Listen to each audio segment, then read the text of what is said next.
नमस्कार दोस्तों, दुनिया में ऐसे कई सीरियल किलर मशहूर हुए हैं जिन्होंने न जाने कई लोगों के कत्ल कर दिए। इनमें से कुछ तो पकड़े गए, वहीं कुछ अब भी पुलिस के पहुंच से बाहर हैं। आज हम आपको दुनिया के सबसे छोटे सीरियल किलर के बारे में बताने जा रहे हैं, जिसने महज 8 साल की उम्र में 3 लोगों का कत्ल कर दिया। सबसे हैरानी करने वाली बात यह है कि उसने ये कत्ल सिर्फ मज़े में कर दिए थे। दरअसल यह कहानी बिहार के बेगूसराय की है, जहां 8 साल के एक बच्चे को दुनिया का सबसे छोटा सीरियल किलर या भारत का सबसे छोटा सीरियल किलर कहलाता है। वहीं कुछ लोग इस बच्चे को मिनी सीरियल किलर भी कहते हैं। उसने कुल 3 लोगों के कत्ल किए थे और तीनों के ही उम्र 1 साल से कम थी।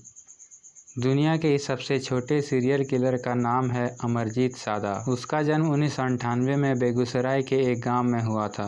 उसके पिता मजदूरी का काम करते थे। घटना की शुरुआत 2007 से होती है, जब उसने पहला कत्ल अपने ही चचेरे भाई का किया था। इसके कुछ ही दिन बाद उसने दूसरा कत्ल अपनी सगी बहन का किया था, जिसकी उम्र महज 6 महीने की थी। इन दोनों की हत्या उसने खपरेल से पीट कर की थी। सबसे हैरानी की बात ये थी कि अमरजीत द्वारा किए गए दोनों ही हत्याओं के बारे में उनके घरवाले को पता था, लेकिन उन्होंने मामले को नज़रअंदाज कर दिया था। इसका नतीजा ये हुआ कि 2 या 3 महीने बाद ही उसने एक और बच्ची का कत्ल किया, जिसकी उम्र भी 1 साल से कम ही थी।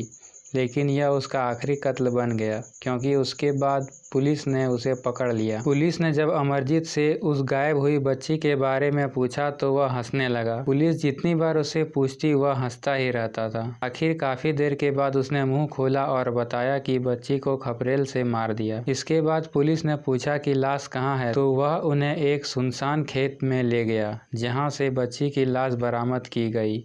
अब पुलिस असमंजस में पड़ गई कि आखिरकार इतना छोटा बच्चा किसी का कत्ल कैसे कर सकता है और क्यों करेगा। इस बारे में पूछताछ की गई तो उसने बताया कि उसे उन्हें मारने में मज़ा आता था। जब वह रोते थे तो उसे अच्छा लगता था। अब पुलिस को समझते देर नहीं लगी कि यह मामला मानसिक बीमारी का हो सकता है। अमरजीत को डॉक्टर के पास ले जाया गया, जहाँ जाँच के बाद पता चला कि उसकी मानसिक हालत ठीक नहीं, उसे कंडक्ट डिसऑर्डर था। मनोवैज्ञानिक के मुताबिक इस डिसऑर्डर में बच्चे काफ़ी उदास रहते हैं और उन्हें दूसरे को चोट पहुंचाकर खुशी मिलती है।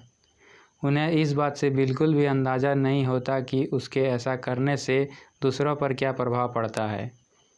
अब पुलिस भारी उलझन में पड़ गई, क्योंकि अमरजीत ने 3 कत्ल किए थे, लेकिन वो अभी नाबालिग था और भारतीय कानून के हिसाब से नाबालिग को सज़ा नहीं मिलती है। हालांकि बाद में पुलिस ने ये अपील की कि अमरजीत को बाल सुधार गृह में एक अलग कमरे में रखा जाए, क्योंकि उसके साथ रहने से बाकी बच्चों को खतरा हो सकता है। अदालत ने अपील स्वीकार कर ली और अमरजीत को अलग कमरे में रखा गया।